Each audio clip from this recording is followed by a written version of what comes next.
कहानियाँ। एक श्रोता या पाठक के रूप में सोचो तो लगता है ये कहानीकार कितनी कहानियाँ बना लेते हैं। मगर कहानियाँ बनाई नहीं जाती, चुराई जाती हैं। कुछ अपनी ज़िंदगी से, कुछ अपने आसपास के लोगों की ज़िंदगी से। मेरे, आपके, हम सब के इर्द गिर्द हजारों कहानियाँ बिखरी पड़ी हैं। ये अलग बात है उनमें से कुछ एक कहानियाँ ही कही और सुनी जाती हैं। इन्हीं बिखरी पड़ी कहानियों में से एक कहानी शुरू होती है दिसंबर की कपकपाती हुई एक रात से। कड़कड़ाती ठंड में ठिठुरे हुए से लोग अपने अपने घरों में दुबके पड़े थे। अंगीठियां जल रही थी, लोग लिहाफों में लिपटे पड़े थे। उस छोटे से शहर में यूं भी अंधेरा होते लोग अपने अपने घरों में बंद हो जाया करते थे। बड़े बड़े शहरों की तरह रातों को जागने और सुबह देर तक सोते रहने का रिवाज उस वक्त तक उस शहर ने अपनाया नहीं था। पर न जाने क्यों वो रात कुछ ज्यादा ही सर्द और सन्नाटो भरी लग रही थी।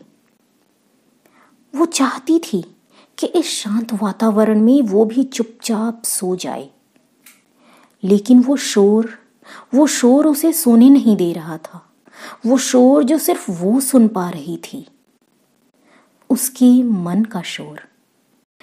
अपने 16वें जन्मदिन के पहली वाली रात को तो शायद कोई भी सो नहीं पाता होगा ना। गिफ्ट्स, तरह तरह के लजीज व्यंजन, घर वालों के साथ, दोस्तों के साथ पार्टी की प्लानिंग, और तो और बचपन को छोड़ बड़े होने का उत्साह, मम्मी पापा से की गई फरमाइश के पूरा होने की खुशी, तो कुछ फरमाइशों के न पूरा होने का गम, और किसी बड़े सरप्राइज के लिए मन में चलती छोटी सी प्रार्थना। ये बातें भी चैन से सोने कहाँ देती होंगी। लेकिन उसके मन में चल रहे बवंडर में ऐसे किसी भी उत्साह भरी बातों का लेश मात्र भी नहीं था। उसकी आंखों से बहते आंसू अपने इष्ट से बार बार वही प्रश्न कर रहे थे जो वो सालों से करते आए थे और जिसका जवाब कभी नहीं मिला था। अगर ढंग की जिंदगी नहीं दे सकते तो इस धरती पर भेजा ही क्यों? कुछ और नहीं मांगती, बस मौत दे दो मुझे। ऐसा नहीं था कि उसे जिंदगी जीना या परिस्थितियों से लड़ना नहीं आता था। वो ऊब चुकी थी परिस्थितियों से लड़ते लड़ते, हार चुकी थी अपने जीवन का औचित्य ढूंढते ढूंढते। जिंदगी ने उसके साथ जंग उसके शैशव काल से ही शुरू कर दी थी। करीब 18 माह की थी जब पोलियो वायरस ने उसके नन्हे शरीर को अपनी गिरफ्त में ले लिया। नीम हकीम, डॉक्टरों, वैद्यों के इर्द गिर्द ही सारा बचपन बीत गया। एक लंबी जद्दोजहद के बाद लड़खड़ाते गिरते हुए चलना सीखा और उसे अपनी नियति मानकर जीने लगी। लेकिन नियति को वो भी कहाँ मंजूर था। भयंकर कमर दर्द ने ऐसा घेरा कि पैर घसीट पाना भी मुश्किल हो गया। डॉक्टर के पास जाकर मालूम हुआ कि रीढ़ की हड्डी टेढ़ी हो गई है। अभी इलाज शुरू भी नहीं हुआ था कि एक सड़क दुर्घटना ने हमेशा के लिए बैठा दिया। स्कूल छूट गया, घर पर घिसट घिसट कर चलने लगी। अभी इस जिंदगी को स्वीकार भी नहीं कर पाई थी कि हाथ की हड्डी टूट गई। मालूम हुआ कि ऐसी बीमारी की चपेट में आ गई है कि कभी भी कोई भी हड्डी चटक सकती थी। और इसी स्थिति में आया था उसका ये 16वां जन्मदिवस। बीती बातों को सोचती हुई वो पूरी रात बेचैनी में करवटें बदलती रही, इस बात से बिल्कुल अनजान कि कल सुबह यानी उसके 16वें जन्मदिवस पर उसकी जिंदगी वाकई फिर से एक नया मोड़ लेने वाली थी। उसके जन्मदिन की और कोई तैयारियां तो नहीं हुई थी, पर लगता है नियति ने काफी पहले से एक सरप्राइज की तैयारी कर रखी थी। उस दिन उसके घर उसके लिए एक फोन आया। उसे विश्वास ही नहीं हुआ कि उसके लिए भी कॉल आ सकता है। कोई तो नहीं था जो उसे फोन करे या मिलने आए। कौन हो सकता था? ये तो बात करने पर ही पता चलेगा। हेलो, उसने घबराते हुए इतनी धीमी आवाज में बोला कि वो खुद अपनी आवाज नहीं सुन पाई। उस लड़के ने सीधे सीधे अपना परिचय दिया कि वो उसका क्लासमेट था और 7वीं कक्षा में उसके साथ पढ़ा था। इतने सालों में आवाज़ किसे याद रहती है, वो भी तब जब फ़ोन पर कभी बात ही ना हुई हो।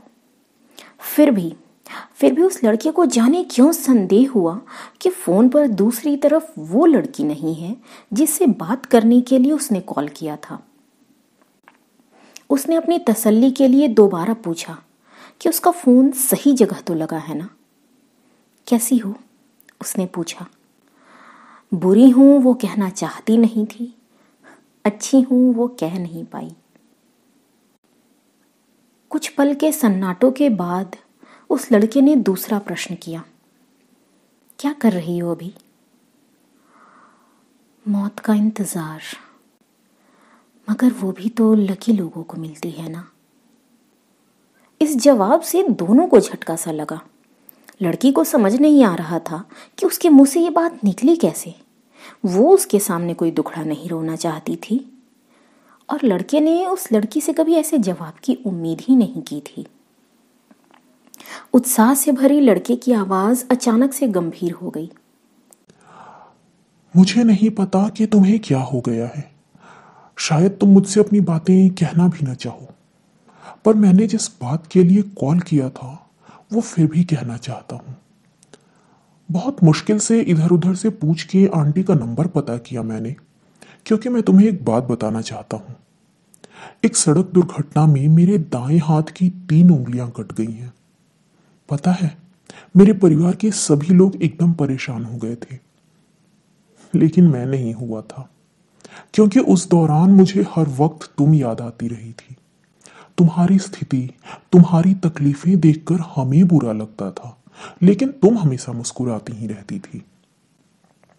मेरे लिए तो तुम्हारी वही चंचलता और मुस्कुराहट प्रेरणा बन गई थी। बस इसीलिए तुम्हें थैंक्स कहना चाहता था।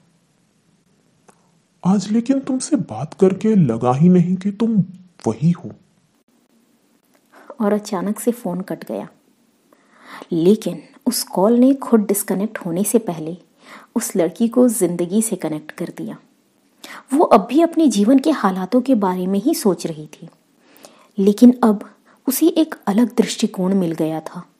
उसे अचानक अपनी जिंदगी के औचित्य का भी बोध हो गया।